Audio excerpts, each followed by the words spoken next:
Listo, pues sí, oficialmente pues le doy la bienvenida a esta noche, si no me escuchan bien me avisan, a la sesión de Cero Plantero del día de hoy. Esta es una sesión especial que abrimos inicialmente solo para un grupo muy selecto de personas que fueron contribuyentes de nuestro crowdfunding, donde no solamente estaban pues se les iba a impartir esta sesión, sino que también se les ha dado o otorgado lo que es la guía completa sobre el cuidado de plantas. A ninguno le ha llegado la guía porque no se las hemos enviado, pero sí quiero decirles que tenemos tanto la versión digital, que varios de ustedes dijeron que querían la versión digital, y también hay una versión impresa, que aquellos que deseen la versión impresa nos dejan saber también para entonces hacérsela llegar o poder retirarla en nuestra ubicación actual, que es en el búnker. Okay.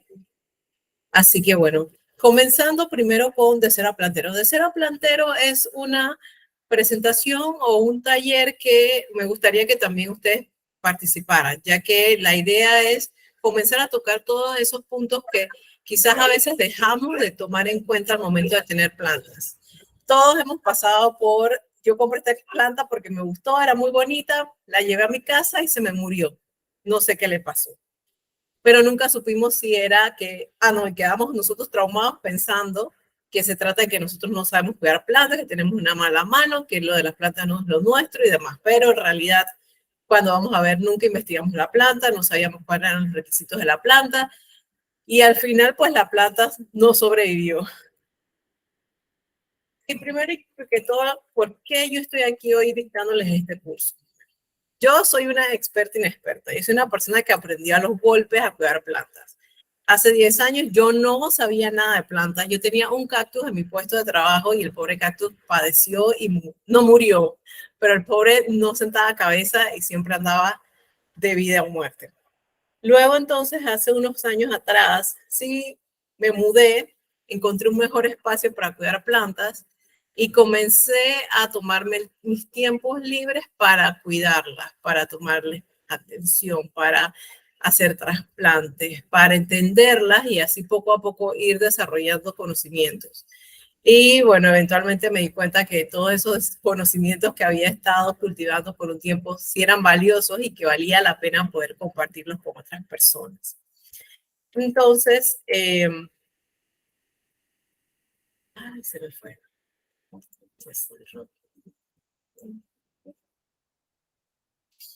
Pero usualmente esta es nuestra cara, esta es nuestra situación, a todos nos ha pasado, todos hemos llegado con alguna planta y la planta simplemente se secó, se murió, se puso triste, le cayó una plaga, algo le pasó a esa planta, no sabemos qué le pasó y quedamos totalmente derrotados pensando que nunca más podemos cuidar una planta.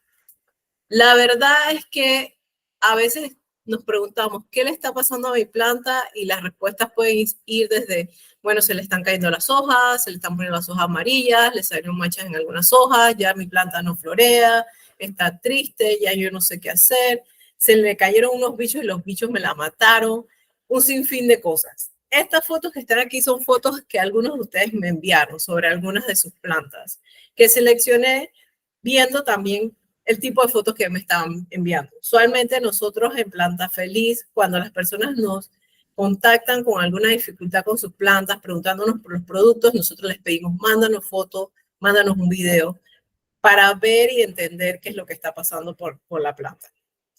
Lo que les puedo decir a simple vista sobre estas plantas es que, bueno, en algunos casos las fotos no me ayudan mucho porque no estoy viendo la planta completa, porque la planta completa yo necesito poder ver hojas, tallos, tierra, incluso en algunos casos toca ver raíces. Entonces toca ver muy de cerca nuestras plantas. Y en algunos casos las personas dicen de que cuando uno le habla a las plantas sobreviven o les va mejor. Y bueno, esto en parte, según lo que me dice Carlos, es porque estás más tiempo pasando con la planta y la ves de cerca, lo que hace que detectes de manera muy temprana situaciones que están ocurriendo en la planta y puedas entonces tomar acción con ellas. Ahora bien, una planta no puede vivir sin aspectos primordiales como es el agua, la luz, el sustrato y sus nutrientes. Entonces vamos a ir poco a poco por cada uno de estos puntos, analizando qué es lo que está pasando, porque al final yo quiero regresar a la diapositiva con las plantas que ustedes me enviaron y poder hacer un diagnóstico y decir, esto es lo que le está pasando o probablemente esto es lo que le está pasando, porque al final no hay soluciones únicas y verdaderas para cada planta. Realmente es una serie de variables que influyen en cuál es la situación de la planta y que uno tiene que ir en algunos casos haciendo ensayo y error, tomando en cuenta cuál es la situación de la planta.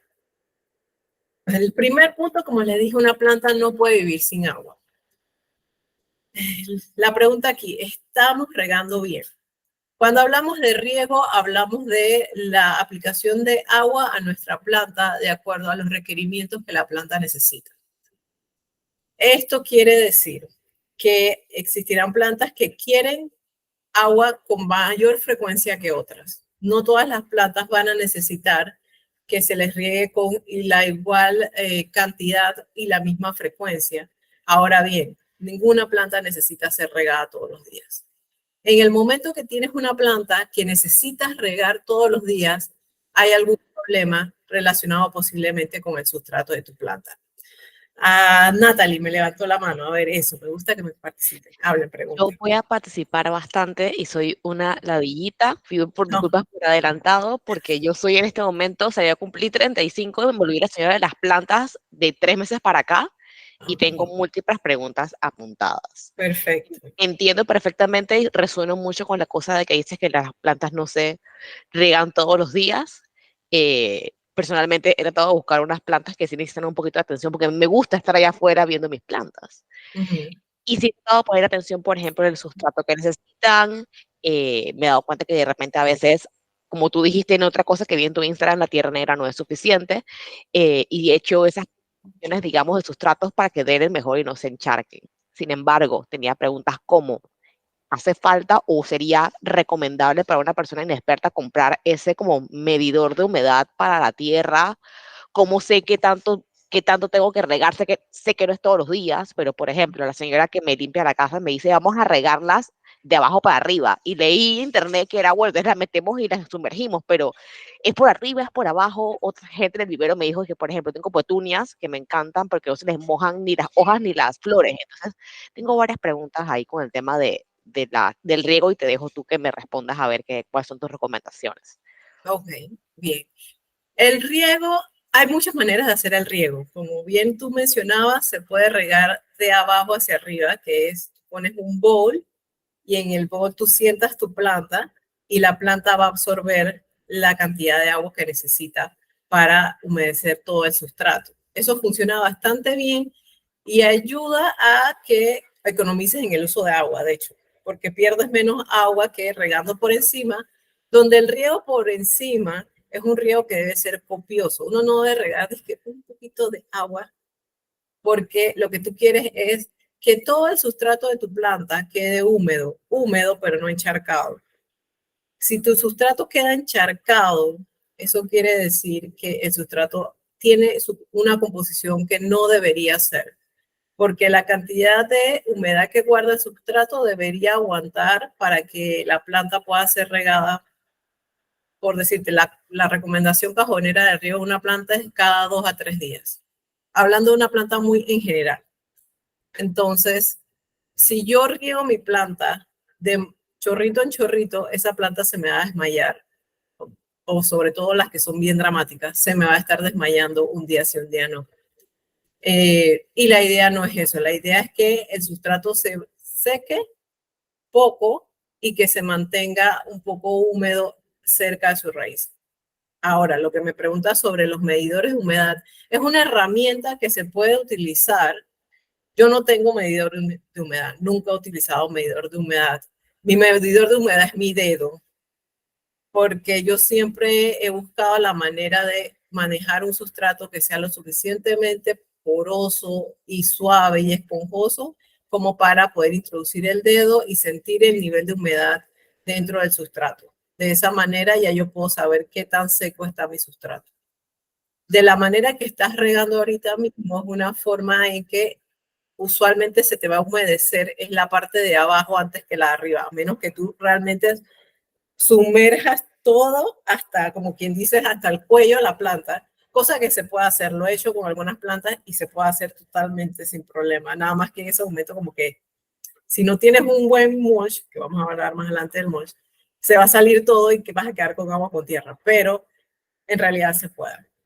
Y vas a ver entonces las burbujitas que salen y en el momento que las burbujitas paran, ya sabes que tu sustrato ha quedado totalmente húmedo.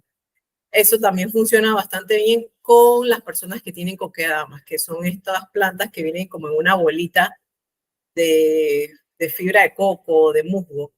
Es el mismo tipo de riego que se les hace a ellos. No sé si contesté a todas tus preguntas. Sí, gracias a varias. Creo que más que nada es eso. Y bueno, la otra pregunta que yo tengo en cuanto al riego, pues, es que yo uso un app, uno de los múltiples apps de plantas que mi novio tecnológico me ha buscado, pero siento que ese tipo de apps, por más que de repente me recuerdan qué tanto hay que regar cada tipo de planta, siento que eso no aplica, Michelle, para Panamá. Pues Panamá es tan caliente que eso no, a mí no me está sirviendo. O sea, yo tengo que regar mucho más seguido de lo que me dice ahí, entonces no sé cómo dónde informarme de qué tanto regar, porque sí me he dado cuenta que, o sea, no he matado a ninguna, pero por ejemplo, tengo un girasol que no quiere vivir en esta casa. La No, estás no me viendo sirve. y el pobre no da pie con bola. Y Eso sí es importante, me he dado lo cuenta que que, por acabas de ejemplo, los mencionar. fotos, les quemé las puntas. ¿Busqué por qué? Porque los he reído demasiado. Entonces estoy como, no estoy clara. Por eso ahí es donde vienen las preguntas. Por eso es que hay otra chica con preguntas también, así que le voy a dar espacio para que también pueda hacer sus preguntas. Sí, el trópico es que el riego de hecho no siempre va a ser el mismo, va a depender mucho de las condiciones climatológicas. Por lo menos esta temporada seca se ha alargado muchísimo y ya estamos viendo cómo las plantas poco a poco están padeciendo de que no comience la época de lluvia, porque cuando la época de lluvia comienza, la frecuencia de riego.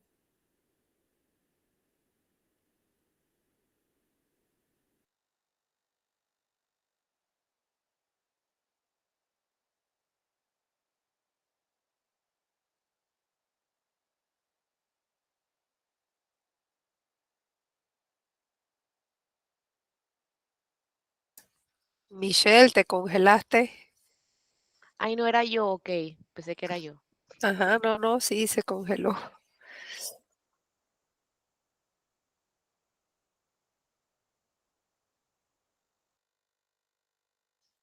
Creo que se le fue el internet.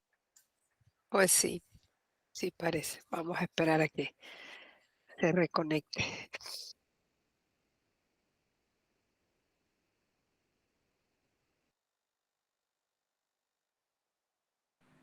Hola a todos, tenemos un pequeño problema técnico, es Carlos de Planta Feliz. Ya Michelle se está conectando en algunos segundos. Mientras Ya tanto, yo llegó. estoy ya lista. Sí, Ya ahí llegué, ya la vemos, llegué. ahí la vemos. Disculpen, problemas, dificultades técnicas. Por algún motivo el internet no me quiso ayudar de este lado de la casa.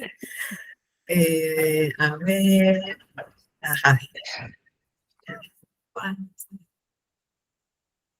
Ajá, bueno, y lo que estábamos hablando ahorita mismo era sobre el tema del clima y cómo esto afecta también la frecuencia que nosotros regamos nuestras plantas. Amarilis creo que estaba con la mano alzada.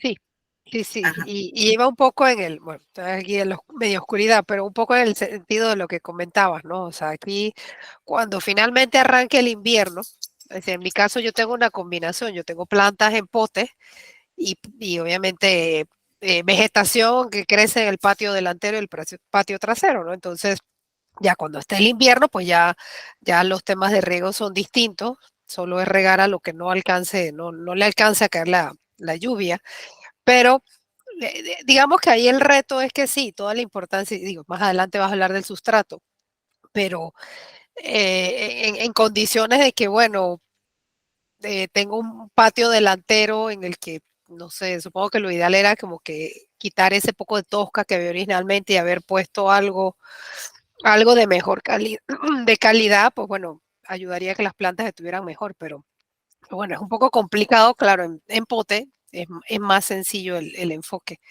pero bueno, definitivamente lo que estabas lo que comentabas es que sí, como estamos con estas altas temperaturas y que no caen las lluvias, entonces toca estar pues como que al pendiente, ¿no?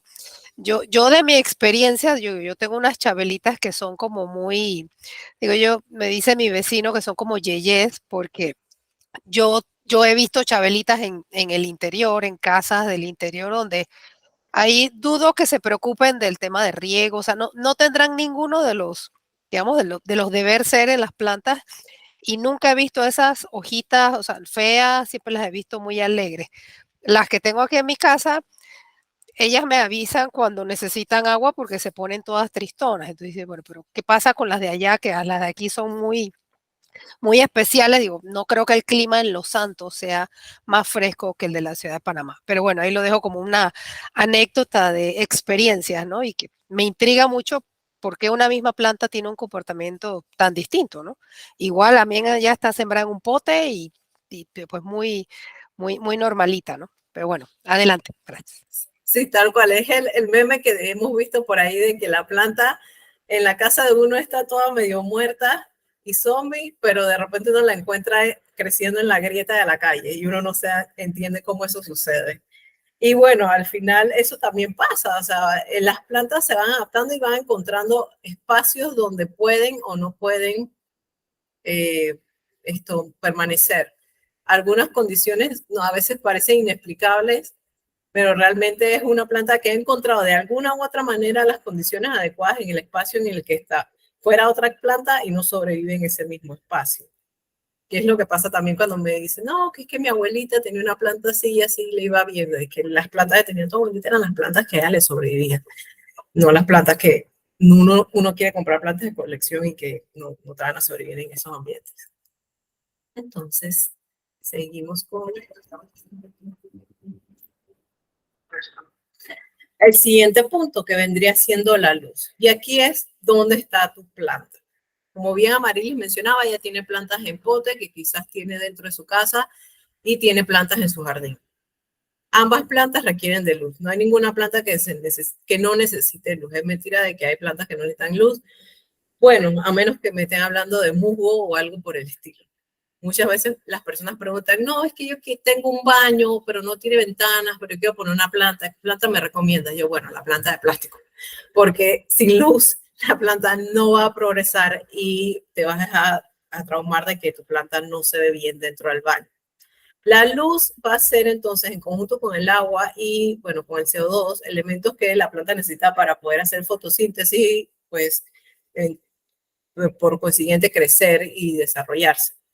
Entonces, la ubicación de las plantas y también la ubicación de nuestras ventanas para quienes tenemos espacios internos va a ser bien importante y puede determinar mucho qué plantas pueden ser más exitosas para nosotros. Cuando hablamos de luz, usualmente se hablan de plantas de luz directa, plantas de luz indirecta y plantas de sombra. Plantas de luz directas son plantas que requieren de luz muy intensa y por largas horas durante el día. Por ejemplo, ahí les puse un croto. Los crotos son plantas hermosas, a mí me encantan, tienen unos colores muy lindos, pero los crotos realmente son plantas de exteriores porque requieren luz muy intensa. Incluso plantas o crotos que yo he visto en algunos sitios donde están afuera, pero que no les da la luz directa por gran parte del día, son plantas que usualmente uno les encuentra cochinillas y bastantes plaguitas debido a que ellas están en una situación más vulnerable. Entonces, las plantas como estas van a ser plantas que usualmente uno las va a encontrar a plena luz del día y que van a requerir de muchísima luz para mantenerse. Para darles una idea, usualmente estas son plantas de muchos colores, son plantas que dan fruta, son plantas que producen muchas flores, que van a requerir de una luz directa por algún tiempo.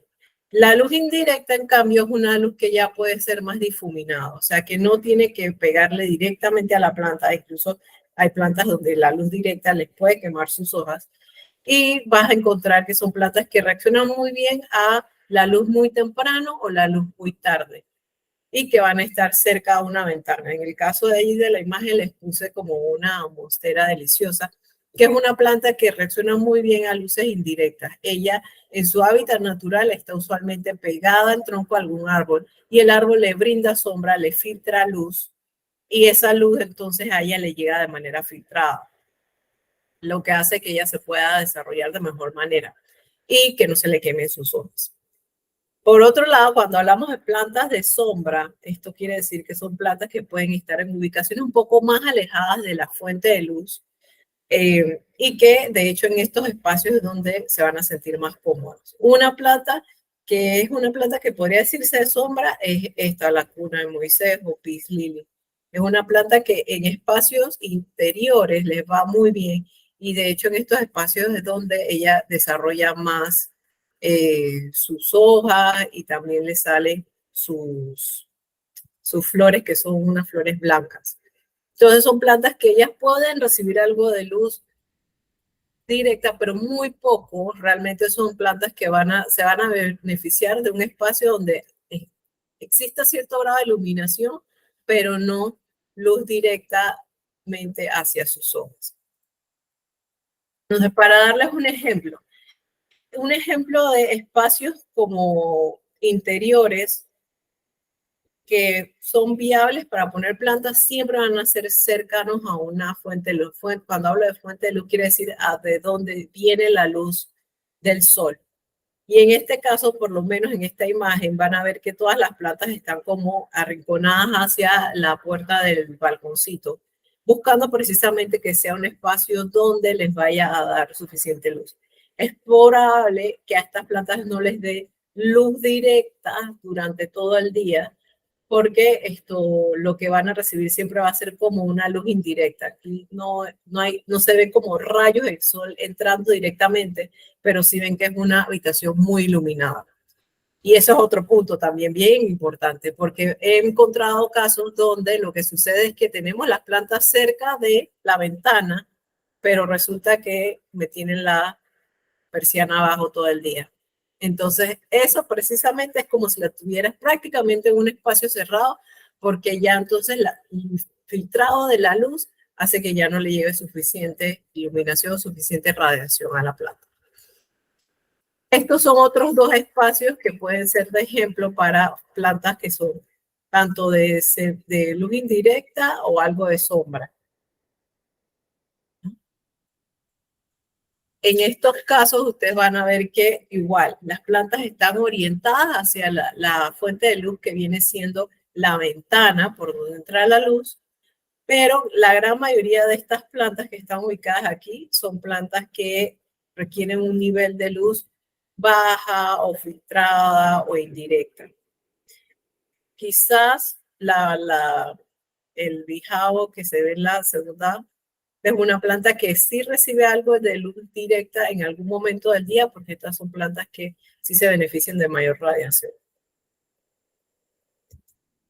Y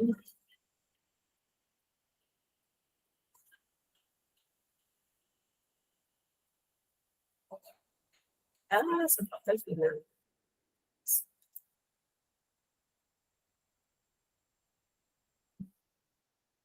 Ajá.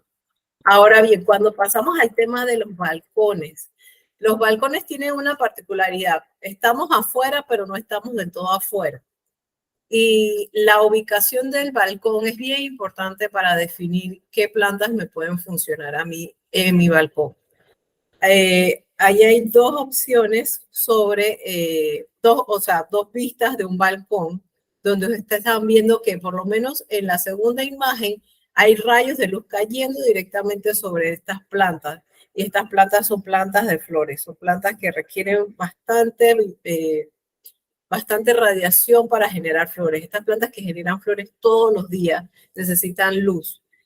Y de hecho hay plantas que todos los días generan flores y todos los días le caen las flores. Una que yo tuve en mi balcón y que no se me murió, pero sí se me murió, porque fue una planta que la pobre padeció mucho en mi balcón, era una petunia mexicana, que son estas de las flores moraditas.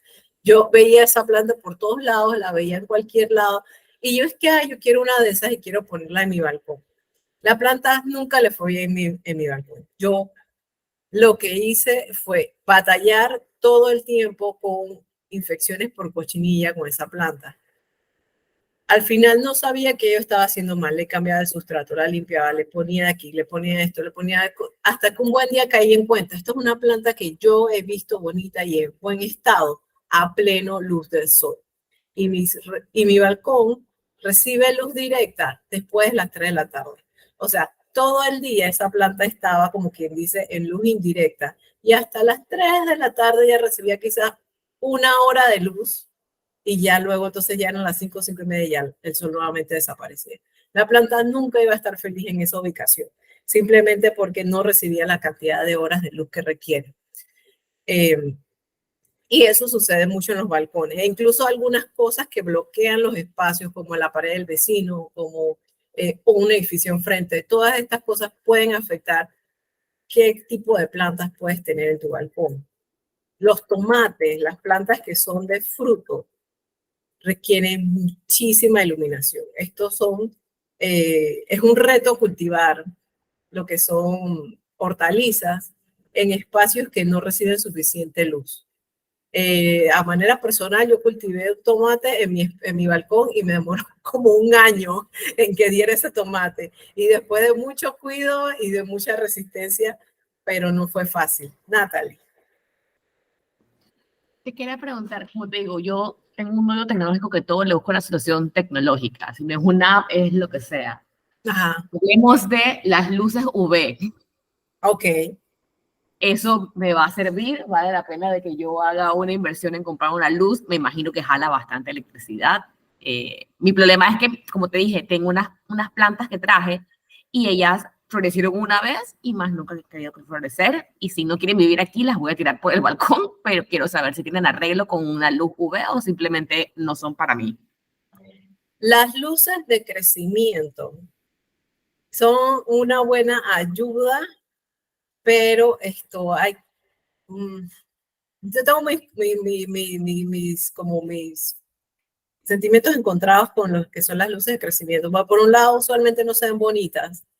Y para tú entonces darle la cantidad de luz que la planta necesita, tendrías que ponerla, ponte a tomar luz en la noche o durante el día, y no sé si realmente cumpla el efecto que uno quiere, que al final es que la planta, pues, en gran medida son plantas para adornar, más que para dar fruto. Pues. Lo veo más viable cuando se trata de algo que tú quieres producir, un alimento que quieres producir, porque tiene como, ok, es muy funcional, pero sí, y no es tan barato. Pues.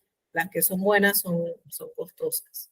Pero en ese caso tú puedes hacerla el experimento, pues no te quiero quitar las ganas de que hagas el experimento, pero si es por un tema nada más que es visual, yo intentaría cambiar a ver si ajusto otro tipo de planta y demás, porque no, al final no se vería bonito, no se luce bien con la luz encima. Seguimos entonces. Bueno, entonces, como ya habíamos mencionado, y ya Marilis también había mencionado, el sustrato es fundamental. Donde se desarrollan las raíces de nuestra planta va a ser definitivamente algo que hace la diferencia sustancial en la cantidad de tiempo, de cuidado y de atención que le tengamos que brindar a nuestra planta. El sustrato va a ser toda esa mezcla de cosas que la planta necesita para sobrevivir. En algunos casos el sustrato va a ser simplemente agua, porque hay plantas de agua, como vimos en las primeras imágenes, pero en otros casos el sustrato puede ser solamente piedras, porque hay sustratos minerales, y por lo general en otros casos el sustrato va a ser una mezcla de ingredientes, usualmente de origen orgánico o de algún tipo de origen que ayude a que las plantas se mantengan bien. Cuando hablamos de sustratos, todos queremos que sea una sola mezcla, una fórmula perfecta e ideal. Eso realmente es un poco difícil porque cada planta tiene sus necesidades. Ahora, si hablamos de manera muy general, un sustrato debería ser 30% contenido orgánico o nutricional y un 70% contenido estructural, o como quien dice, para darle la forma que uno quiere. El sustrato debe ser un sustrato que tenga nutrientes, que tenga porosidad, que sea esponjoso y que tenga cierto grado de retención de humedad. Nosotros no queremos utilizar solamente tierra negra. ¿Por qué? Porque la tierra negra es principalmente y de manera muy teórica, es material orgánico en descomposición. Es puramente lo que es una capa de tierra de muchas cosas que se descomponieron y vamos a sembrar ahí. ¿Por qué se habla de que la tierra negra es buena o tenemos ese concepto? Es porque es una bomba de nutrientes. Y por esto, cuando las personas siembran en tierra negra, mira, yo vi que la planta mejoró y que la planta realmente se vitalizó. Sí, por un tiempo, pero eventualmente vamos a tener problemas relacionados con el riego de la planta porque retiene mucha humedad. Vamos a tener problemas con la capacidad de penetración del agua también porque se seca y se vuelve como un bloque de piedra y hace muy difícil que el agua penetre y humecte todo el sustrato y al final lo que encontramos son sustratos que el agua cae y se va por los lados y sale por los huequitos de abajo. Y vemos entonces que nuestra planta deja de estar bonita después de haberle hecho un trasplante a los pocos meses. Entonces, ¿qué es la parte nutricional? Pues sí, la parte nutricional puede ser tierra negra, puede ser humus de lombriz, puede ser gallinaza, puede ser muchas cosas. Amarilis. No, lo que comentaba era que, digamos que por muchos años el tema de la tierra negra, yo lo veo como que, porque nos los vendían como que, es que es origen volcánico, porque claro, uno decía de las tierras de Cerro Punta, ya mire qué fértiles son, y entonces como que uno automáticamente iba y buscaba eso, ¿no? Porque pensaba que esa era la mejor tierra, sin realmente, bueno, digo, sí, ya yo también, yo hace años uso la cascarilla de arroz, o trato de mezclarla para aligerarla y todo, y sí, eso es lo correcto, pero bueno, por ahí viene, ¿no? Y mucha gente sigue creyendo que pues la bolsita de tierra negra, mientras más negra mejor, y digo, es tierra quemada, ¿no? Sí, en algunos casos, como mencionas, puede ser tierra quemada, que bueno, es ceniza y demás. No hay tanto problema con eso. En algunos casos sí tierras adendadas con cosas que le den el color negro, que no son realmente nutritivas para la planta.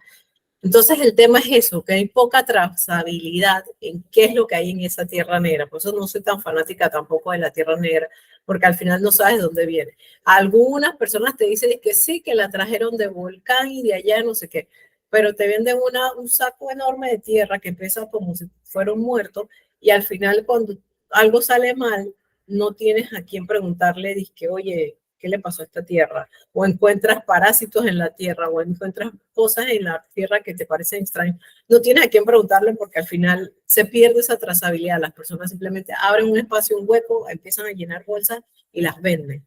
Entonces, por ese lado, pues no soy muy fanática de la tierra negra. Por otro lado, sí, el humus de lombriz, el compost, son materiales que tienen un poquito más de trazabilidad, que tú ves la bolsa desde algún lugar, de alguna empresa a la que tú puedes recurrir en caso de que no te vaya bien, y tú la puedes llamar o contactar y decirle, oye, me pasó esto, encontré esto, que incluso, no les voy a mentir, a nosotros nos ha pasado, algunos clientes nos han dicho, mira que abrí una bolsa de tierra suave y encontré algo, y yo, ay, qué pena. O sea, de repente porque encontraron algún pedazo de algún poco de compost que no quedó del todo deshecho. Una señora que una vez nos dijo que había encontrado un pedazo de, creo que era como de una pepa de aguacate. Y nosotros que, ay, qué pena, que debe ser algo, porque en el proceso que nosotros hacemos le agregamos compost, un pedazo que se fue del compost que todavía no se había degradado y que se fue ahí. Pero bueno, ahí hablamos y lo bueno fue que le pudimos dar a la señora seguridad de qué era lo que estaba pasando con el producto. Y eso es importante, cuando ustedes compran un producto, saber de quién viene para que se le pueda entonces hacer consultas a esta persona. ¿Cómo se esteriliza la tierra? Muy buena pregunta.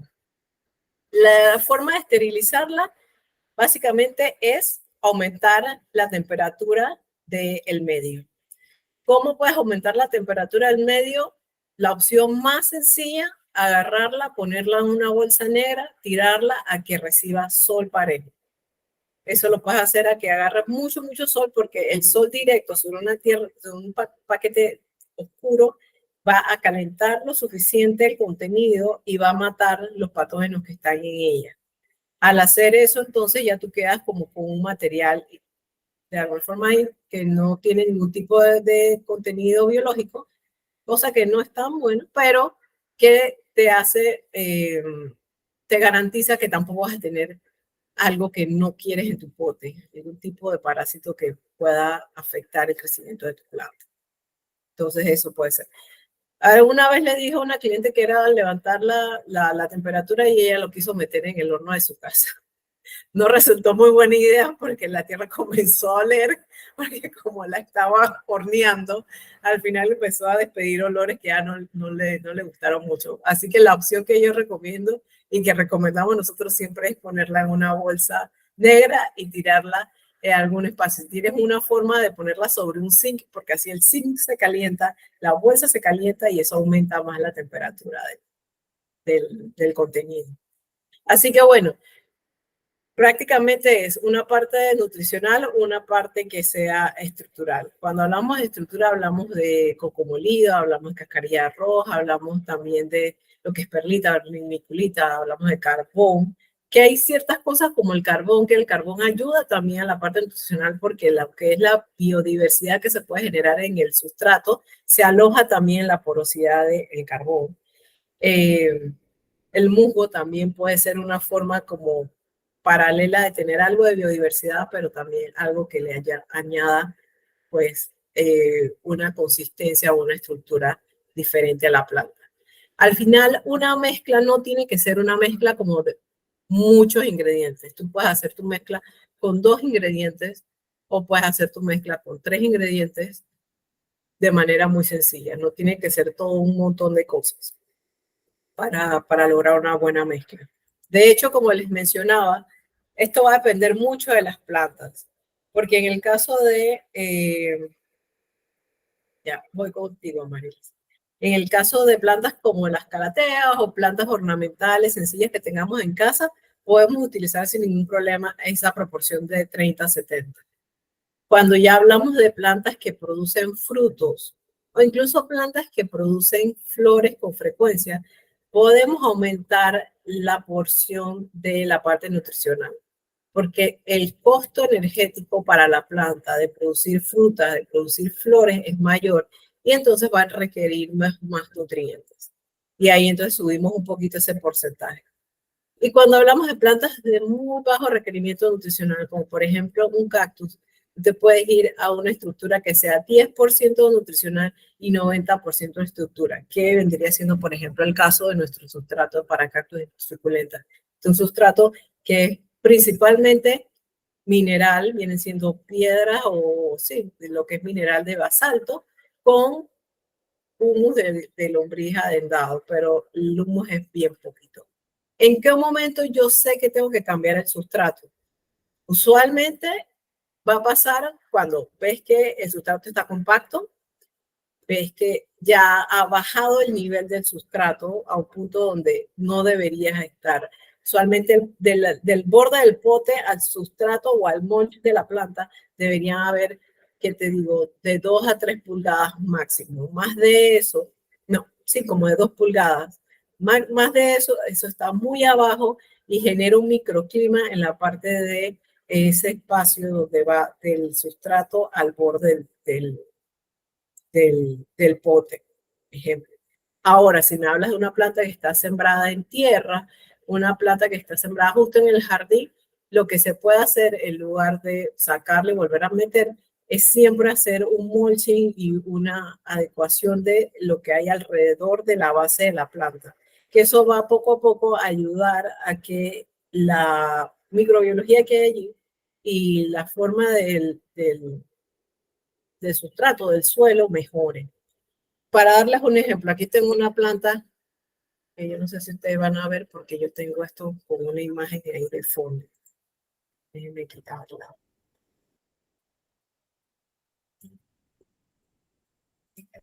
Ajá. Yo tengo esta planta y ella tiene el sustrato ya para cambio. Porque yo sé que tiene sus sustratos para cambio, porque ella no debería estar tan abajo la tierra. La tierra debería llegar por lo menos a la línea esta que está aquí. Ella tiene un mulching, pero también debería cubrir por lo menos hasta aquí. Yo tengo dos alternativas. Si el sustrato sigue estando en buen estado, yo puedo entonces simplemente rellenar con mulching hasta la línea de aquí. Si no, entonces saco toda la planta y le mejoro su sustrato. Entonces, en el caso de esta, ahora que la inspecciono, en realidad creo que ella sí necesita un cambio, porque sí veo que tiene muchas raíces ya que no se le ven porque estaban cubiertas por el mulching, pero al quitarlas sí veo que tiene muchas raíces en la superficie.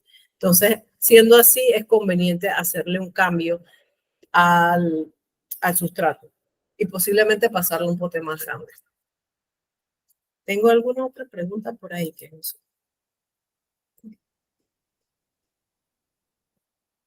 Sobre la arena. La arena que si tiene que ser de río. No, no tiene que ser de río. Puede ser de la playa, o sea, puede ser arena de mar. Ahora, la arena por ser de mar va a tener mucha sal. Lo que se hace es que se lava. ¿Cómo se lava? Lo debes poner en algún tipo como de colador donde tú puedas manguerearla y que entonces se le salga la mayor cantidad de sal. Pero sí se puede utilizar. La arena de río, que usualmente le dicen, ¿cómo le dicen? Alguien que me ayude. Aluvión, muchas gracias. No viene con contenido de sal, ahora sí, el problema con el aluvión es que puede venir contaminado con algún tipo de patógeno por el tema de, nuevamente, la trazabilidad. No sabemos de dónde sacaron ese aluvión y asimismo puede que lo hayan sacado de allá a un río que está pegado justo como a un tipo de producción pecuaria, ganadera o una porqueriza o algo, y eso arrastra entonces una serie de patógenos que luego van a venir a nuestra planta y no queremos. Lo que se puede hacer, si quieren usar algo como aluvión, entonces es esterilizarlo, igual como lo mencionábamos con el tema de la tierra. El mulch, que era algo que les hablaba cuando estábamos viendo la planta, es algo que se habla muy poco, se conoce muy poco y realmente tiene un valor bien importante. El mulching viene siendo esa capa o cobertura de suelo que se utiliza para, en gran parte, mejorar las condiciones del suelo de la planta o ayudar a mantener o estabilizar la temperatura del sustrato. Porque el mulch va a ayudar a que el sustrato se mantenga más tiempo húmedo, que se mantenga fresco, o que en caso contrario, si hace frío, pero no es el caso nuestro, el mulch también ayuda a que el sustrato no baje tanto de temperatura. No es nuestro problema aquí, nuestro problema aquí es todo lo contrario, pero el mulch realmente es muy útil y su uso aquí es muy escaso. Pero el mulch es algo que se puede ver fácilmente en la naturaleza cuando uno va a cualquier bosque y esto que ves que las hojas de los árboles caen en el fondo y esas hojas eventualmente se descomponen y al descomponerse nutren entonces al árbol. Es precisamente lo mismo cuando le colocamos esa capa de maderitas o de hojitas. El mulch puede ser muchas cosas. Ojo, puede ser hasta piedras. Usualmente aquí, de hecho, lo que más vemos es que las personas usan piedras porque es muy decorativo. Pero el mulch de tipo orgánico es beneficioso porque poco a poco se va descomponiendo y al descomponerse ayuda a lo que es la nutrición y la mejora del suelo o del contenido del pote. Ahora pasando a el cuarto punto que vimos, porque ya hablamos de que una planta necesita agua, necesita luz, necesita un buen sustrato y ahora entonces los nutrientes. Cuando hablamos de nutrientes, usualmente hablamos de los temas de abonos y fertilizantes. Abono y fertilizante vienen siendo como un sinónimo, solamente que el término fertilizante está más bien acogido por la parte de la producción sintética de abonos. Y los abonos se usan mucho más cuando se habla de temas orgánicos, pero en realidad el término es un sinónimo. Al hablar de nutrientes de una planta, y yéndome bien rápido por este tema porque es bien técnico, se habla de macros y micronutrientes. Lo más importante es señalar que una planta en términos de macronutrientes siempre se va a hablar de nitrógeno, fósforo y potasio, que por sus siglas en la tabla periódica es NPK. Y ellos son como los nutrientes que se relacionan más directamente con el desarrollo de una planta. Es como hablar con nosotros de carbohidratos, proteínas y grasas. Entonces, la deficiencia de alguno de estos va entonces a reflejarse en algunos temas que vemos en nuestras plantas. No sé si alguno de ustedes haya visto en algún momento algunos charts que te dicen de que, bueno, si tu planta tiene las hojas amarillas, de repente le hace falta magnesio, o si tiene las hojas que con manchitas, no sé qué, le hace falta esto. Esto es una manera muy general de querer mencionar de la falta de nutrientes, pero en verdad es bien difícil identificar a simple vista cuál es el nutriente que le hace falta a tu planta. Hay situaciones muy específicas donde uno fácilmente puede identificarlo porque es ya una característica muy clara. Por decirles, en las frutas de los tomates se desarrolla como una manchita de chocolate en la base del tomate y eso está relacionado con una deficiencia de calcio. Pero es porque es muy particular. Pero en general ver el color y las cosas que le pasan a las hojas de la planta y decir, es que le hace falta silicio, eso es bien difícil, no es tan fácil. Los números de los abonos que uno usualmente ve, que de hecho lo pensé añadir una diapositiva sobre eso. Usualmente uno ve 12, 24, 12 o cualquier otro número, es precisamente los niveles o concentraciones del nitrógeno, fósforo y potasio. Entonces, esos niveles de concentración que te indican cuál es, como quien dice, el nutriente o el macronutriente predominante en la fórmula del fertilizante. Para entender bien qué es lo que quiere decir esto, es que cada uno de estos macronutrientes se asocian con alguna actividad específica de la planta o con alguna parte del ciclo de crecimiento de la planta. Por ejemplo, en el caso del nitrógeno, el nitrógeno está seriamente asociado con el crecimiento y la producción de hojas en la planta. Por esto, cuando hablamos de cultivar un prado, una grama, lo que usualmente se utiliza son fertilizantes que están llenos de nitrógeno para promover entonces el crecimiento de esta parte vegetativa, la parte de las hojas. Ahora, si hablamos del fósforo, el fósforo se relaciona más con el desarrollo de las raíces de la planta. Y eso entonces lo relacionaríamos más con el crecimiento de, por ejemplo, de frutas o de verduras o de tubérculos, como es el caso de todos estos tubérculos como la papa, la zanahoria y demás, donde tú realmente necesitas un buen desarrollo de las raíces. Eso no quiere decir que una planta ornamental no necesita esto, pero usualmente va a estar más bien asociado a que va a ser el fertilizante que tenga más fósforo, el que te va a ayudar a que se desarrollen mejor tus zanahorias. Y el potasio es el macronutriente relacionado con un desarrollo muy general, pero que se le asocia mucho también a la capacidad productiva de la planta, o sea, la capacidad de generar flores y frutos y de ser resistente a la caída de enfermedades. Por eso también lo que es fertilizantes altos en potasio están más destinados pues, a esta fase productiva en una planta. Entonces, ¿qué resulta? Cuando Carlos, y echando un poquito de historia patria, comenzó su tesis doctoral, él lo que quería probar era que se podía cultivar comida en la ciudad de Panamá en espacios pequeños. Y él dijo, voy a cultivar tomate. Y se encontró con la situación de que cuando fue a Novidu o cualquiera de estas, a preguntar qué fertilizantes necesitaba para poder llevar a cabo su proceso de producción de sus tomates, le recomendaron uno para enraizar, uno para cuando estaba en la fase vegetativa, o sea, cuando la planta apenas estaba creciendo, y otro cuando entonces la planta estaba en fase productiva. ¿Por qué? Porque las concentraciones de los macronutrientes van variando de acuerdo a la fase y de esa manera la agricultura tradicional ha funcionado, enfocándose en qué es lo que la planta más necesita para poder desarrollarse en X momento de su ciclo de crecimiento.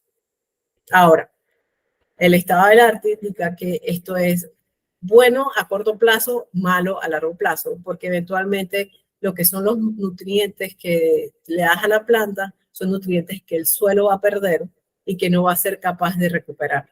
Y cada vez que vayas a tratar de cultivar otra planta en ese mismo suelo, vas a necesitar más del fertilizante y más y más. Y eventualmente el suelo se va a degradar al punto que ya no puede ser utilizado y entonces cambias de uso de suelo y dices que ya este espacio no te sirve, pasa a ser un espacio potrero y luego de que ya no puede ser potrero, pasa a ser entonces un espacio para hacer una barriada. Pero bueno, ese es en pocas palabras cómo funciona el tema de los NPK y para que entiendan cuáles son esos numeritos que salen por ahí en estos, en los fertilizantes. Ahora, la aplicación de un fertilizante, ya sea de tipo orgánico o de tipo sintético, siempre va a ser importante verlo a detalle. Y aquí hablamos de este debate del sintético y del orgánico y como productora de un fertilizante orgánico, el fertilizante orgánico es mejor a largo plazo porque no provoca el efecto que les acabo de comentar de empobrecer el suelo. Pero el sintético no deja de ser válido para llevar a cabo alguna función muy específica que tú quieres hacer con tu planta. Ahora, es bien importante saber utilizarlos porque lo que se ha pasado con los sintéticos es que los sintéticos fue desarrollado para uso comercial y primordialmente agrícola. Al pasarlo a uso doméstico, las cantidades que se utilizan son muy pequeñas, se tiene que tomar mucha consideración de cómo utilizarlo y muchas personas no le tienen mucha fe precisamente porque un mal uso del fertilizante te puede destruir la planta, te la puede quemar, simplemente porque el ratio de nutrientes en un fertilizante sintético es muy alto y puede entonces hacer que la planta entre en shock. Y eso es lo que usualmente decimos que se quemó la planta, pero realmente es que la planta entró en un shock. El fertilizante orgánico, por otra parte, pues tiene sus beneficios. Si uno lo quiere hacer en casa, uno lo puede hacer en casa, toma tiempo. No es tan fácil como nada más agarrar y voy a agarrar todos los desperdicios que tengo en mi cocina, los voy a picar chiquitos y se los voy a echar al pote de mi planta porque eso no es una buena receta. Ni tampoco hacer los té de cáscara de guineo. Funciona, sí, pero no a largo plazo. Es como, son cosas que pueden ayudar, pero son paliativos que uno utiliza para poder entonces promover algunas cosas en las plantas. Entonces, al final uno decide si incluso hacer como quien dice una mezcla de ambos para poder entonces lograr los objetivos que uno quiere. Eso sí, y les digo aquí, nunca vamos a lograr que una planta crezca más rápido si su ciclo de crecimiento simplemente no lo permite. Es el equivalente a decir que si yo le doy mejor comida o más comida a un niño, el niño va a crecer más rápido, va a llegar más rápido a la adolescencia. Pues no. Hay una fase que es natural y toma tiempo y pues toca ser a veces paciente. Y bueno, sí, como les mencionaba, la aplicación, no vamos a hablar de aplicación porque la aplicación siempre depende del tipo de fertilizante. La recomendación número 1 de la aplicación es leer a detenimiento las indicaciones del empaque, las indicaciones que te da el productor, así sea orgánico o sea de tipo sintético. Ok. Sobre el tema de las cáscaras de huevo y la borra del café. Las cáscaras de huevo no me molestan porque las cáscaras de huevo difícilmente comienzan a descomponerse. Ese es el tema. Las cáscaras de huevo no se descomponen fácil. De hecho, ahorita mismo, casualmente ayer estaba viendo un compost que vengo haciendo desde finales del año pasado Y al sol de hoy, ahí se ven claritos los pedacitos de cáscara de huevo. No se descompone rápido. Se puede usar para la mezcla del sustrato. Ayuda primordialmente en la parte estructural del sustrato, más que en lo nutritivo, porque él va a tomarle mucho tiempo descomponerse y no me molesta. La borra de café, por otro lado, sí es delicado porque idealmente lo que uno debe hacer es fermentarla. Y lograr que entonces ella se termine su ciclo de descomposición. Porque cuando uno utiliza materiales frescos para hacer un abono, lo que sucede es que eso mantiene su ciclo, sigue su ciclo de fermentación o de descomposición. Y eso sigue sucediendo en el pote de nuestra planta. En algunos casos eso hace que el material suba de temperatura. Ese aumento de temperatura afecte negativamente las raíces y el crecimiento de la planta, o también que sea un punto de foco de infección para la aparición de bacterias y hongos que uno no quiere dentro de la planta. Entonces, la parte de la descomposición es importante. Ahora, el té de cáscara de plátano lo pueden usar, no hay problema. Té de cáscara de plátano se puede usar, porque no estás añadiendo directamente los pedazos de plátano. Eso no se descompone. El agua de arroz se puede usar, no hay problema porque igual no estás añadiendo arroz a que se descomponga en el pote ni en la grama de tu césped, de tu planta. Esas cosas se pueden utilizar. Pero ya el mismo contenido orgánico directamente sobre la tierra es peligroso. Y en el caso de la borra del café, incluso a veces no sé si alguna vez lo habrán visto, que se crea como una capita naranja sobre la misma borra del café, y eso es un hongo que empieza a desarrollarse ahí y que incluso puede ser peligroso para uno, para las mascotas y demás. Entonces, eso siempre es mejor llevar los procesos de fermentación. Ok, este punto no lo habíamos hablado. Antes de pasar aquí, ¿alguna pregunta? ¿Alguna consulta o estamos bien? Bien. Insectos. No estaban los primeros 4 puntos que conversamos, pero que siempre es un tema. Los insectos pueden ser no la causa, sino el síntoma de una situación, o pueden bien ser la causa de una situación que no es tan dramática. Por ejemplo, en el caso de la imagen que les estoy mostrando aquí, estos son unas oruguitas que se están comiendo una hoja. Definitivamente ellos son los culpables de que la hoja desaparezca dentro de un par de horas, porque en su fase de crecimiento ellos necesitan alimentarse y se van a comer todo lo que puedan de la planta hasta que ya ellos sigan a su siguiente fase del ciclo de capullo. Cuando vemos orugas o gusanos como estos, usualmente pensamos qué le puedo echar a mi planta para eliminarlos y matarlos. Realmente la forma más rápida es agarrarlos con la mano y sacarlos de la planta, más que rellenar la planta de algún tipo de insecticida que pueda no solamente matar a las orugas, sino matar a otros insectos que sí queremos. La pregunta es, ¿tengo una plaga? Y esto lo digo es porque a veces pensamos, veo un bicho en una planta y digo, tengo una plaga, pero realmente tengo una plaga. Cuando hablamos de una plaga, hablamos de realmente un daño significativo a una planta. Incluso en términos de una plantación agrícola, una plaga quiere decir un daño significativo a mi cultivo. O sea que tienen que ser muchas plantas dentro de un cultivo para decirte una plaga. Lo contrario, simplemente tienes la aparición de un parásito. Y no todos los parásitos que tú ves en una planta van a ser realmente malos.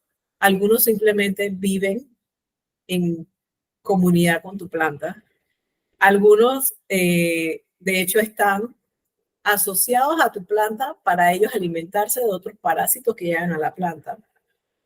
Por eso el punto 2, eliminar, aniquilar o erradicar todos los bichos del jardín no es una buena opción. No es una buena opción porque simplemente estás matando lo bueno y lo malo. Al echar algún tipo de insecticida sistémico o de tipo sintético a todas tus plantas, estás también eliminando cualquier otro tipo de insectos buenos como polinizadores que vas a necesitar para las florecitas y para que crezcan algunas frutitas y demás. Entonces, por esa parte, eliminar no es la mejor alternativa. Controlarlos y mantenerlos a raya sería, como que dice, la mejor opción. Una planta saludable, de hecho, es capaz de hacerle frente a los parásitos ella sola. Eso sí, yo lo reconozco. A veces es un poco traumante porque ves a la planta llegar a situaciones un poco difíciles antes de que eso ocurra. Y toca ser un poco paciente o hacer algunos ajustes en el jardín para que algunas plantas se sacrifiquen en nombre de otras. Natalie, ¿cómo calificamos a la Ya tocaste el tema de que ya. A ver, yo te preguntaba el tema, decía que hay siempre que esterilizar la tierra. Yo compré una orquídea, pero yo también tengo un problema de quiero ir de 0 a 1000 en todas las cosas que hago y ya me estrellé. Compré una orquídea de tierra, me gustó mucho, la vi, me enamoré, la traje para casa. Pero esa orquídea viene como con un bichito en la tierra. Y yo lo veía y le preguntaba a una amiga que ¿cómo se llama? Que estudia el suelo y demás, no me acuerdo cuál es su especialidad, algo de forestal. Y me decía, pero es que veo también como gusanos de tierra. Eso está bien, no hay ningún problema. Bueno, adivina qué. El bichito que saltaba no era bueno y terminó matando casi la orquídea por completo. La varita se murió. Digamos que las hojas sobrevivieron porque las metimos en jabón y en el jabón potásico de ustedes y bueno, le ayudó y ya está, la cambiamos de tierra y demás. Pero yo quise tomarlo cool, como tú dices, y que ella iba a poder, ¿sabes?, defenderse sola, y la verdad es que no, y se le pegó al lado también, entonces tuvimos que, digamos, ponerlas aparte, hacerles todo este lavado, que yo pensé que no iban a sobrevivir, y la verdad es que fueron bien resilientes las dos, y ahí están, pero no sé si ibas a tocar en algún momento cuáles son esos bichitos que es de que déjalos ahí, que ella puede, y cuáles son de que, brother, pon atención, porque yo vivo al lado del bosque, en Panamá Pacífico. Entonces, cuando comienza a llover, siento que estos manes se arrebatan los bichos, y no sé cuándo debo poner atención y cuándo es de que dejar esas manes pueden solas con sus bichos. ¿Lograste identificar qué insecto era o no lograste saber qué era? Eso, yo soy como esas pacientes malas de que van a urgencias. Era un bichito chiquitito blanco que saltaba. No sé qué tipo era. No era posible como verlo, o sea, tomarle foto con el celular para subirlo, o sea, no lo cogía. ¿Y el daño que le hacía a la planta exactamente cuál era? Secó. La secó. Ok. Pero la man la pasó mal, o sea, yo pensaba que era cochinilla o dos cosas, la verdad es que yo no sé, porque sí le vi como unas capullitos, como unas esferitas blancas atrás, y también como que cerca de la base tuvimos que Q-tips, limpiando con Q-tips, así para que retarlos todos los bichos. Es más, las bolitas que estaban, yo las toqué y el dedo se me inflamó por haber tocado el bicho así la mano abierta, pues. Pero sí quisiera saber cuáles son los que tengo que saber cuáles, porque nunca los pude identificar correctamente y no sé siquiera si son venenosos para uno, porque te digo, yo estuve varios días como si me hubiera picado algo en el dedo y con el dedo un poquito inflamado. Ok. Bueno, mira, a manera general, cuando hablamos de insectos o parásitos para la planta, hay los que son chupadores, que entre los chupadores están la cochinilla, la mosca blanca, lo que le dicen araña roja, que es un ácaro. Bueno, las cochinillas hay un sinfín de variantes de las benditas cochinillas. Ahora, hay otros que sí son insectos que lo que hacen es morder la hoja, que en ese caso vemos las orugas, vemos las arrieras que menciona Amarilis, que el daño que le hacen a la planta es morder las hojas y uno ve realmente las mordiditas. Y por lo que me estás diciendo, si tú notaste como que se secó, debe ser algún tipo de insecto chupador, aunque nunca he tenido una experiencia donde alguno de estos insectos me deje a mí la mano hinchada, no sé. Pero, y por el tamaño también, porque usualmente los chupadores son muy pequeños, son muy chiquitos, pueden ser no visibles a simple vista, no así los que muerden tienden a ser grandes y muy visibles y que asustan más. Los chupadores son como quien dice silenciosos, cuando vas a ver ya la planta está blanca. Alguno que sea como por demasiada humedad, puede ser, porque como yo estaba, como te dije, emocionada con la orquídea, que esa orquídea de tierra tiene flores siempre, no es de que hace flores, todos los días esa manda flor, ya ahora compré otra, pues todos los días da flores, y entonces yo con mi lelazón, como te dije antes, de que todos los días tengo que tocar, todos los días tengo que ver, todos los días tengo que hablarle, todos los días echarle agua, no sé si es que estaba muy húmeda, pero cuando yo le echaba agua, los bichitos se veían que se movían. Yo de que esta manga está llena de bichos, entonces no sé, como te dije, no pude identificarlo. Quiero pensar que era por exceso de agua, pero como te dije, tenía como unas bolitas, ¿cómo se llama? En las hojas, y cuando yo las toqué con la mano, quedé como si hubiera picado algo, o sea, no era de que la inflamación, pues, pero yo estaba de que me molesta, me duele, o sea, tenía una sensación en el dedo un poco extraña, entonces quiero saber si es algo si es posible identificarlo, pues, y saber si es algo que en definitiva ahora tengo que volver a tocarlo con la mano. Pues, después me puse guantes, no, pero ya estaba picada. Y saber si eso es algo que definitivamente con el jabón potásico se puede tratar, o si hay que comprar una cosa más fuerte, porque donde vuelva a caer aquí en este balcón se van todas. Todas se van a ir. Con el jabón potásico se puede tratar, sobre todo si la infección todavía es pequeña, porque encuentras una que otra. Hay otras formas de verlo de manera biológica que puedes utilizar, son hongos entomopatógenos. Estos son esporas de hongos que realmente no son visibles, pero que ellos se encargan de digerir insectos que se ubiquen en las plantas. Ese es su medio de alimento, entonces ellos ingieren eso. Eso se rocía, como quien dice, a manera general sobre todas las plantas, y ellos entonces se van a deshacer de las pequeñas larvas o las ninfas que encuentren en las plantas. Nosotros tenemos un producto que puede funcionar en ese sentido. Sobre las arrieras son un caso. Las arrieras son realmente la situación donde es más difícil para nosotros que vivimos en el trópico manejar. Las cochinillas, bueno, la mosca blanca ni modo, los chinches, las orugas no me preocupan, pero las arrieras son las que realmente son un game changer. O sea, cuando hay arrieras en un jardín es complicado, porque si ellas encuentran una planta que les gusta, ellas se la van a acabar de la noche a la mañana, tal cual, se comen todas las hojas y desaparecen. Ahí la opción es, uno, aprender a convivir con ellas, y decir, bueno, de las plantas que a ti te gustan, yo no te voy a poner ninguna, y vete para otro lado. Otra es ir contra ellas, que es la opción de encontrar realmente dónde está el nido de las arrieras y entonces atacarlo directamente con, ahí sí es Ormitox y todos estos chécheres que son súper tóxicos para matar el nido, que eso no es muy ambientalista, pero es como que una opción agresiva. Y la otra alternativa que también hemos probado es utilizar, ¿cómo se llama? Otra medida biológica, que es utilizar tricoderma como una forma para hacer que las arrieras simplemente descarten las plantas donde ven que este hongo está allí.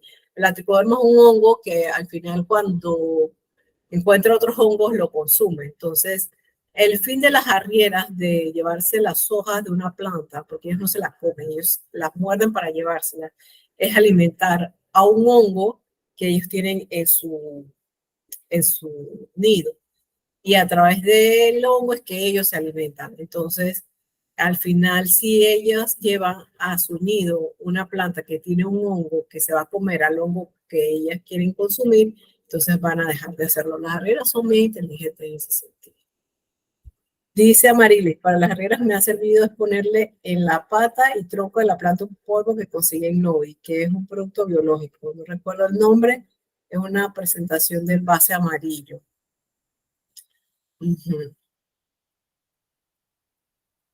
Obstruirle las vías a las arrieras funciona también, exacto, porque al final lo que eso hace posiblemente es obstruirle la vía, y a su vez, como posiblemente se utilizaría también la tierra de diatomeas, afecta al exoesqueleto del insecto y lo deshidrata y eventualmente pues lo mata. Entonces, esto desincentiva a la población de las arrieras a llegar nuevamente al árbol. Y algo que quería mencionar por lo que Natalie estaba diciendo es que los parásitos, a pesar de lo que nosotros creemos, ellos son bien picky, son bien exquisitos. O sea, hay algo, no hay. La mayoría no es que ellos van a rellenar y van a simplemente irse por todas las plantas que tú le permitas en tu jardín. Ellos van a encontrar las plantas que les gustan, las que les interesan y por esas van a ir. Entonces, sí, agarrar y poner en cuarentena plantas es una medida preventiva que puede ser útil, pero que a veces es innecesaria si tu jardín o tu área de plantas es variado, porque los insectos solamente van a ir por el tipo de plantas que les gustan y las demás simplemente no las van a voltear a ver. De hecho, una forma para poder contrarrestar el ataque de parásitos es asociar plantas, colocando una planta que a ellos no les gusta junto o cerca de otra planta que sí les gusta, para que la planta que no les gusta entonces ahuyente al insecto, porque ellos se guían mucho por el olor. Y estas combinaciones entonces hacen que ellos se desorienten o vayan hacia otro lado. Hay otras plantas, por ejemplo, las flores amarillas son flores que atraen mucho los insectos y que hacen como una especie de buffer para otras plantas. Al final, ellas atraen el insecto y algunas y muchas de ellas son tóxicas. Entonces, al ser tóxicas, ellos ven la planta, la identifican como una planta que no les conviene y se van del área. Y así funciona de una manera como muy estratégica lo que es la asociación de plantas y de colocar buffers cerca de las plantas.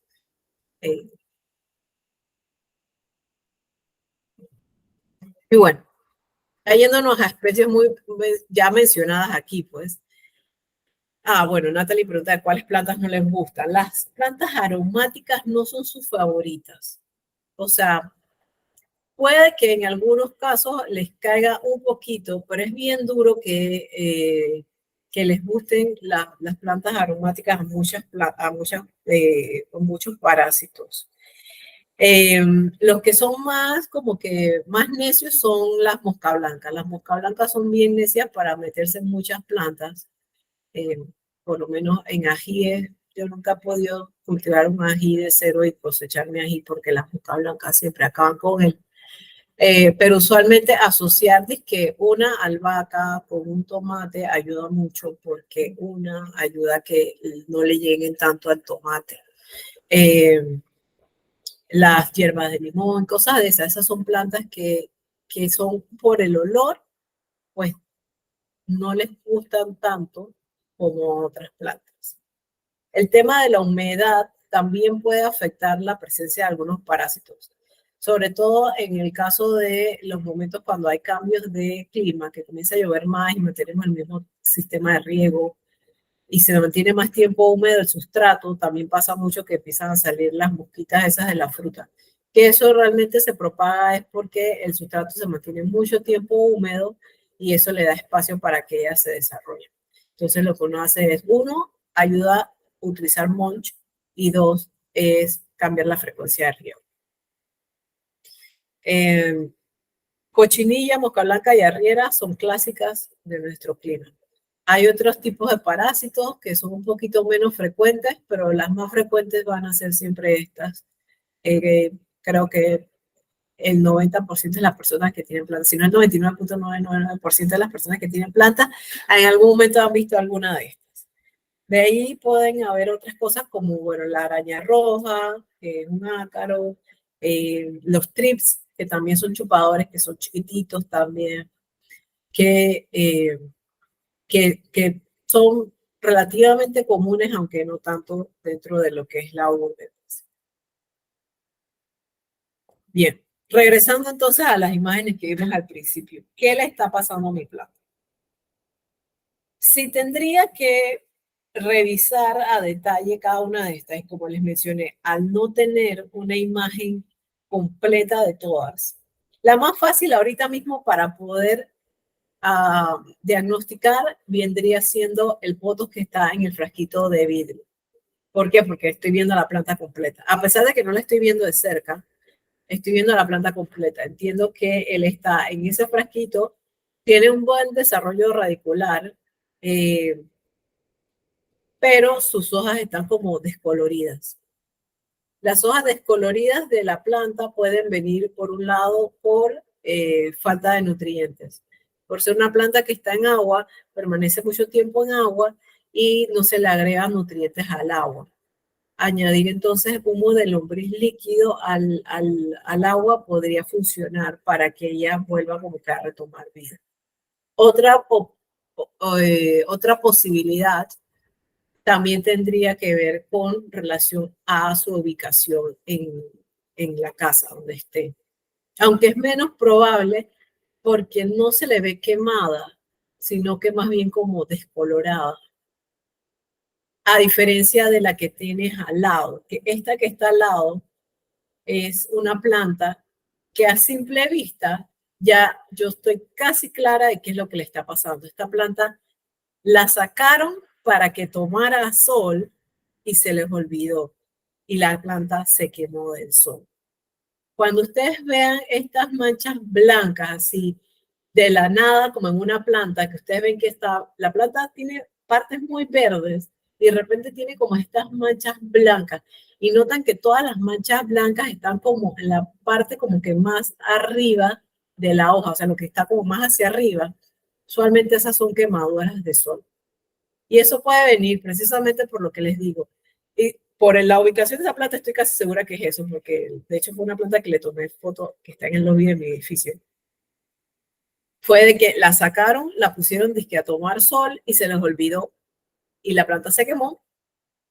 O en algunos casos ha pasado de que la planta está cerca de una ventana o de una puerta de vidrio y por la forma en la que caen los rayos del sol en algún momento del día, eso le hace como un efecto de lupa y le hace el daño entonces directamente a la planta, a las hojas de la planta. Y de ahí es donde radican ese tipo de manchas. Ahora, en la planta que está acá, es un poco más complicado hacer el diagnóstico.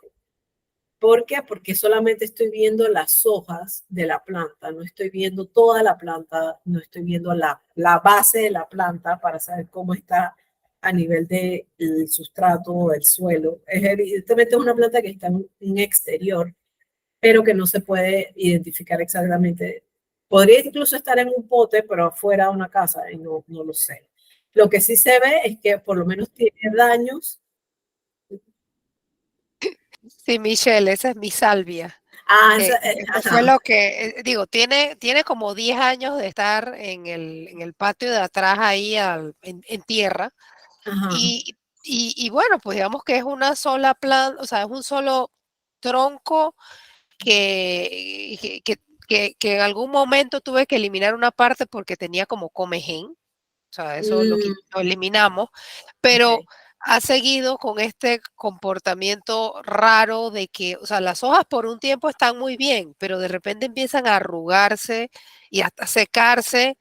Y digo, les he aplicado varias veces con el BioRich y eso, les pongo el abono, pero bueno, digo, no se ha muerto, pero no entiendo esa respuesta del por qué hace esa cosa tan curiosa. Y bueno, no sé, esto es un caso de estudio, ¿no? Y dije, bueno, voy a filmar un video que se vea como toda la planta, a ver, porque no doy qué es, y bueno, y ahí está, ¿no? Exacto. Y has tocado un punto importante, porque en algunos casos la planta, nosotros, la aproximación que tenemos para solucionar el problema de una planta va por aquí, y al final como lo que la planta tiene es de acá, podemos matarnos yendo por este lado y al final no vemos resultados porque lo que tiene la planta es otra cosa. Entonces, algo que yo noto es esta parte donde las hojitas se arrugan. Esas hojitas arrugadas, en mi experiencia usualmente se relaciona con una infección bacteriana. Entonces, le podemos echar todo el fungicida que queramos, le podemos echar todo el insecticida que queramos, pero al final, como es una bacteria, eso no le va a hacer nada. Estamos bañando a la planta por gusto, porque la infección, esto se va a mantener ahí. Ahora, y es muy puntual, como ves, no es que todas las hojas están ahí, sí.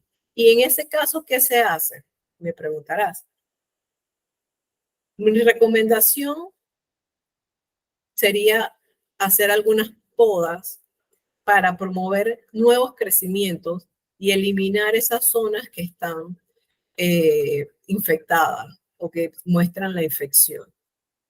Hay unas partes que sí veo que tienen como unas hojas secas, que también, como tú dices, no sabes exactamente qué le está pasando. Esas hojas secas pueden ser resultado de algún tipo de estrés que la planta esté pasando por temas de algún tipo de parásitos que tenga a nivel de la raíz de la planta. O sea, pueden ser tantas cosas, pero que en algunos casos, por lo que veo, ella sigue sacando nuevos crecimientos, porque lo que veo aquí en esta parte, esta ramita de aquí es una ramita que se ve bien joven, se ve verde y se ve saludable. Correcto. Entonces, ella no es una planta que está, como que dice, muriendo. Sí está luchando por salir adelante y quizás una poda puede ayudarla a reponerse, porque al final todas esas partes que están feas y que están como muriendo, también le consumen energías a ella, pues, y ella no permite que ella canalice su energía hacia los lugares más adecuados. De eso, y sí, recuerdo haberle hecho algunas podas, pero bueno, voy a hacerlo nuevamente. Ahí te pregunto, ¿alguna vez leí, y sobre todo si es una sospecha de algo bacteriano, que por ejemplo el alicate o la tijera que yo use para la poda de esta planta, antes de usarla en otra, que le aplique alcohol para poderla desinfectar? Es así correcto, ¿verdad? Sí, Ok. sí. Con un spraycito se le aplica alcohol a la misma tijera y se corta. Y luego, porque lo que no quiere precisamente es eso, pasarle la infección a otra planta. Porque al final este tipo de infecciones muchas veces nosotros somos lo que hacemos que las plantas sufran más, porque nosotros tocamos aquí, tocamos allá, pasamos al vivero, en el vivero se nos pegó la cochinilla, no nos damos cuenta, nos vamos para la casa y la cochinilla encuentra entonces una casa nueva. Entonces, sí, el uso de esterilizar las tijeras con el alcohol es bueno y es real, es positivo. Y bueno, la otra que es hasta aquí abajo, que yo creo que esta es una pislilia o una cuna de Moisés.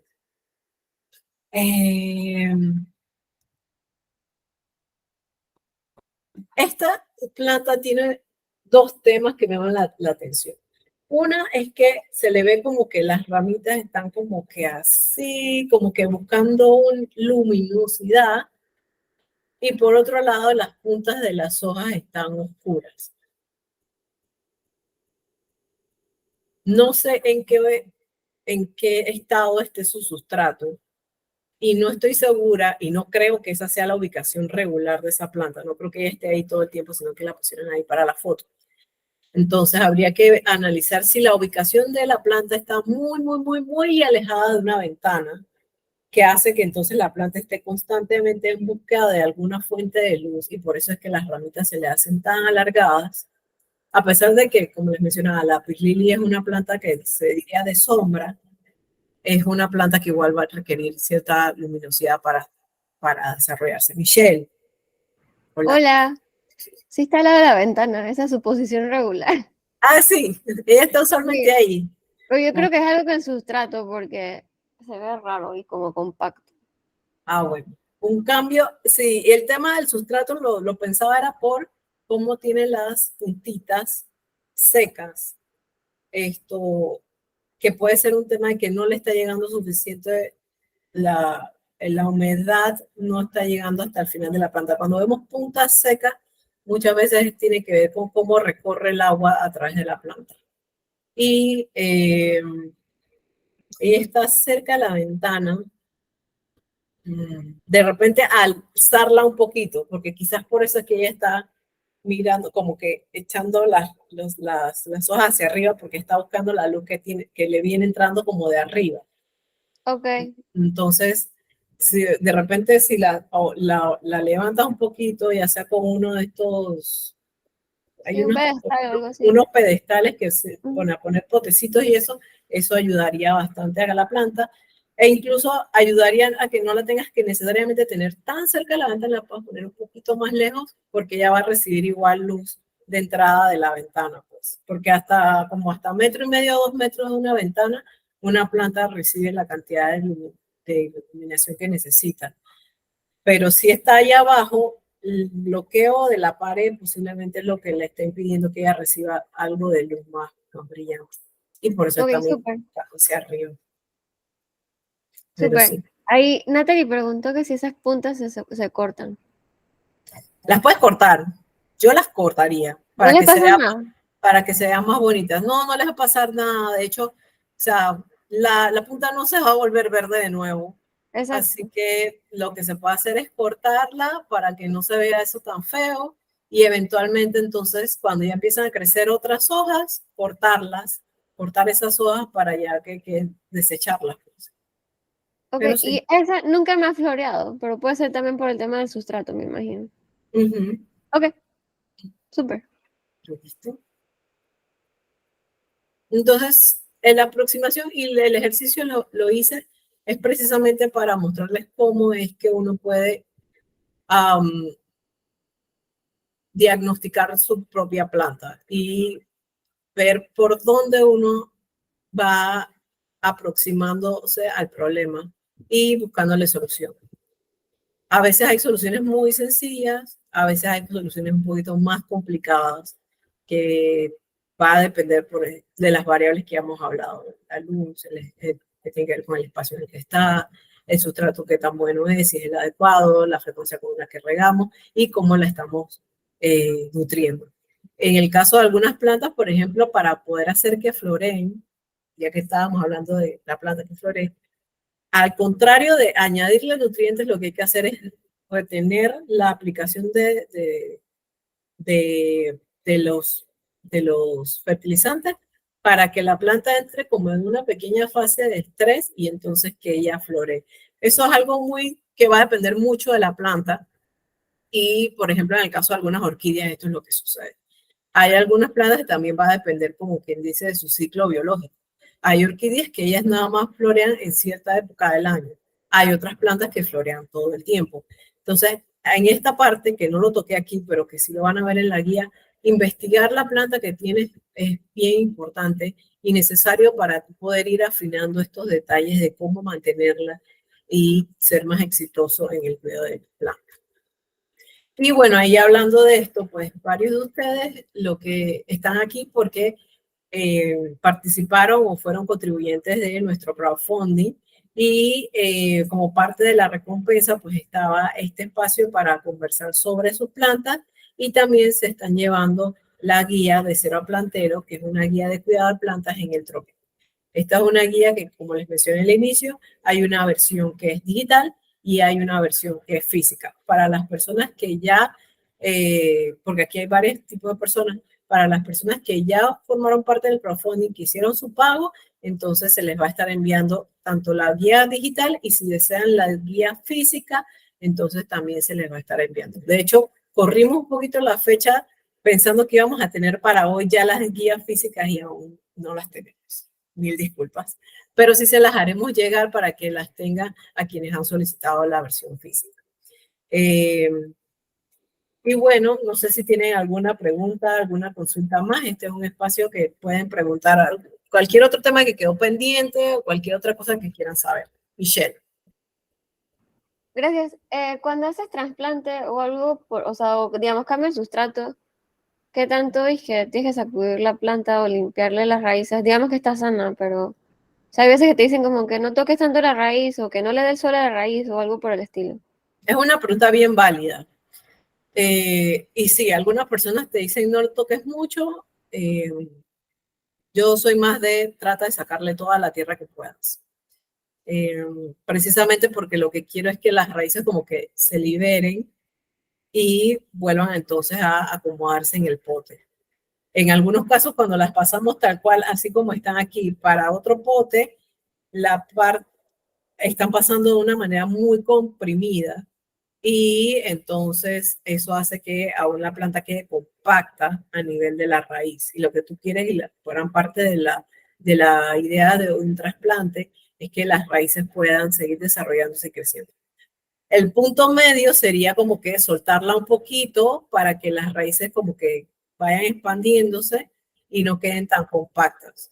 Y eso va a depender también de tu grado de confianza en el proceso, porque ahí sí hay algunas personas que no se sienten tan confiados en sacarle toda la tierra. Yo sí prefiero sacarse la gran mayoría. Ajá. Natalie o Marilis, no sé. No, soy yo. Ajá. Y se me pasó haber mandado la foto.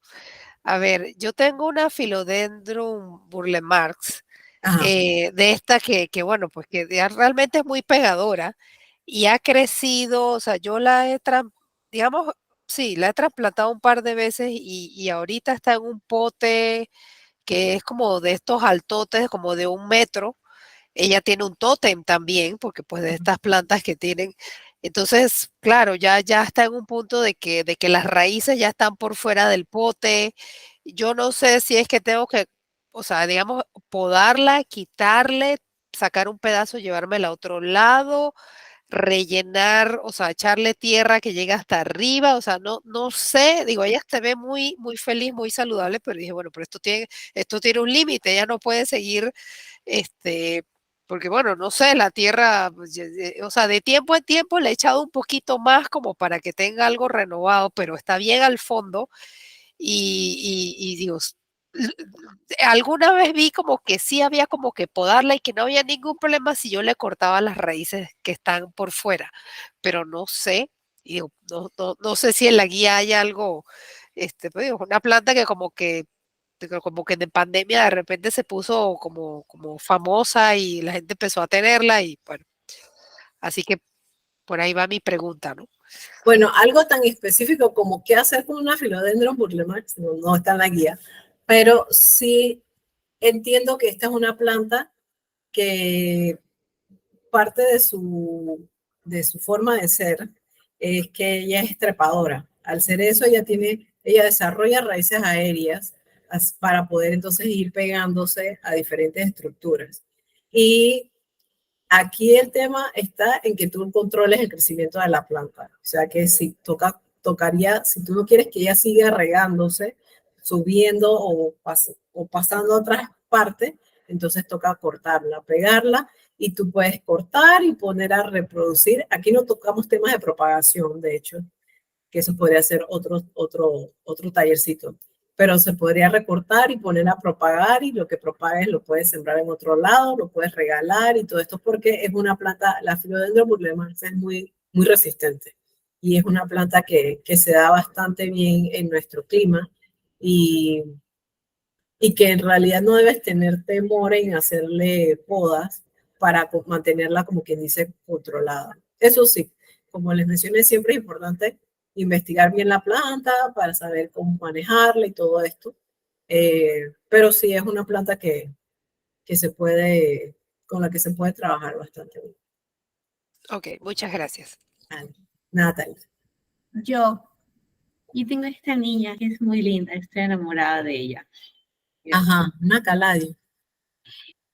A esta niña hay que ponerle una guía, o sea, no sé a qué ponerle guía y que no, porque siento que ella está como que all over the place, no sé si hay que dejarla hacer o si necesita como un poquito de ayuda, o sea, no sé a qué ponerle guía y que no, por ejemplo, esta es bueno, por lo que queda del girasol. Que creo que no me juzguen, estoy aquí por no, ahí te voy a decir algo, Natalie. A veces uno se enamora de esas plantas y esas plantas tienen fecha de cumpleaños. O sea, que no te sientas mal. A esta manera hay que podarle esas 3, ¿cómo se llama? Flores que ya se murieron. O sea, yo no sé si ya darles esa sepultura o qué onda. Le puedes cortar las 3 flores para ver cómo reacciona, pero usualmente esas son plantas que en realidad uno las compra para mantenerlas un ratito y ellas eventualmente terminan su ciclo. Son plantas que no son perennes, sino que son determinadas, o sea que van a estar vivas por un tiempo y ya luego se murieron. O sea que no te sientas mal y pienses que es tu culpa. Igual pasa con algunas especies de tomate que hacen que, pero el medio tomate, pero ya mira cómo anda, ya este tomate ya va en bajada ya. Y es normal, o sea que no es un tema de que tú no has sabido cuidar la planta, es que esa planta cumplió su ciclo, ya. Y con relación a la Caladium, las Caladium son plantas bien interesantes porque ellas, bueno, esas especies así más exóticas, no, pero las especies más nativas, uno ve que ellas desaparecen durante el verano y comienza a llover y las manes reviven. Porque son plantas que tienen un bulbo, una base, un bulbo, que hace que ellas se mantengan ahí en la tierra y cuando entonces ya tienen la cantidad de humedad que les funciona, entonces salen adelante. Entonces, a ellas realmente no se les debería tener que poner un tutor. Ellas deberían poder estar sin el tutor, pero a veces es complicado porque no reciben la cantidad de luz que necesitan o no tienen las condiciones de humedad que necesitan y hace que la planta entonces se mantenga a veces como 3,2. Entonces, esa planta puede resultar un reto por eso, porque el espacio que necesita a veces es muy específico y en un periodo de tiempo como el que estamos ahorita, donde hay poca humedad en el ambiente, porque estamos en una sequía que no sé cuándo va a parar, ella está pues haciendo lo mejor que puede ahorita mismo. Pero sí, es una planta que ella debería poder mantenerse paradita sola. Pues. Y eso me llamó la atención porque también tengo un lirio de esos anaranjados, de los que se abren como para Semana Santa, y, o sea, lo traje donde mi mamá porque tenía como 5, tenía un montón de hijos, le saqué 2 hijos, y acá los hijos no quieren nada conmigo, tampoco, entonces no sé. Sí, es por el tema ese que, como tú dices, el tiempo está raro para lo que debería de ser por la época, pero yo te quería preguntar, porque esa es una pregunta que siempre me hace Félix, ¿a las plantas es posible, digamos, engañarlas? Dice, por ejemplo, dice, si yo le echara, no sé, digamos, mucha agua a un, ¿cómo se llama? De las hojas amarillas, a un guayacán, ese man florea, dice, o tiene que ser agua y lluvia, o sea, quiero saber si hay manera de que puedo hacer mis plantas florecer en otras épocas del año, científicamente hablando, o si eso no es tan fácil trucar a la madre naturaleza. Bueno, de eso realmente se trata todo lo que es agricultura en ambiente controlado, pues de que tú manejas todas las condiciones y variables para que la planta se desarrolle como tú quieres. Ahora, no es tan fácil porque sí tienes que ver todas las variables y entonces controlarlas para que engañar, como tú dices, a la planta y que la planta haga lo que tú quieres. Y bueno, hay otra parte que también tiene que ver con el mismo ciclo biológico de la planta, que la planta lo va a hacer cuando ya esté lista. No cuando uno quiere necesariamente. Dale, thank you. Dice Michelle, ¿alguna recomendación para realizar podas? Para realizar podas, bueno, adicional a lo que mencionaba con Amarilis de la esterilización de las tijeras, siempre tengan unas tijeras para podas, porque usar las tijeras que uno usa para la oficina no es la mejor alternativa, sobre todo que hay plantas que son mucho más difíciles de cortar con unas tijeras regulares. Adicional a eso, saber bien dónde podar, dependiendo de la planta y qué es lo que tú quieras lograr. En algunos casos, las podas cumplen una función de hacer que una planta sea más frondosa. Y para lograr eso, tienes que podar en ciertos lugares donde la planta aún tiene crecimiento como verde, o el tallito está verde, en lugar de podar en espacios donde los tallos ya están chocolates. Por ejemplo, la planta que les estaba mostrando, que esto es un romero. Si yo lo podara a él en la base del romero, esto es una planta que por su naturaleza, ella a medida que va envejeciendo, se le va poniendo como que la base más como maderita o maderosa. Y las partes nuevas, los nuevos crecimientos sí son mucho más suaves y son verdes. Yo tendría que podar las partes nuevas para que ella entonces cree nuevas ramificaciones y así entonces se ponga más frondosa. Pero si yo podo en las partes que ya están chocolates o que ya son como maderita, va a ser mucho más difícil que de ahí genere nuevas ramificaciones. Si lo hace, lo va a hacer mucho más lento. Bueno, sí, estaban hablando de las puntas y ya, no sé si tienen alguna otra duda, si tienen alguna otra pregunta, si alguien quiere agregar algo más. Si no, bueno, aquí estamos siempre a la orden, nos pueden contactar. Ahí está el celular de Carlos, el 62666369. También pueden contactarme a mí directamente por Instagram, que soy la persona que está detrás del Instagram, a través de mi correo electrónico, que es info@grossit.net, y también pueden visitar nuestra página web si quieren saber más de lo que nosotros hacemos. Y así también pueden visitarnos. Nosotros nos mudamos recientemente al búnker 478 que está en la avenida Juan Pablo II, en el Parque Natural Metropolitano. Y estamos comenzando en este nuevo espacio donde nosotros producimos todo lo que hacemos y al que llegue pues les explicamos qué es lo que hacemos, cómo lo hacemos y contestamos todas las preguntas que quieran. Así que, sin más, muchísimas gracias por participar esta noche. Igual les voy a estar enviando la grabación de esta sesión para que la tengan. Un poquito larga, pero igual funciona así y lo quieren de referencia para más adelante poder verla. Así que bueno, muchas gracias y espero que pasen una buena noche. Gracias, Michelle. Muchas gracias, Michelle y Carlos. Bueno, Gracias, saludos. Michelle. Saludos. Bye. Hasta luego. Bye. Pero ya voy a pasar a comprar un huevo de lombriz y después los veo. Gracias por todo, Michelle. Te esperamos por ahí.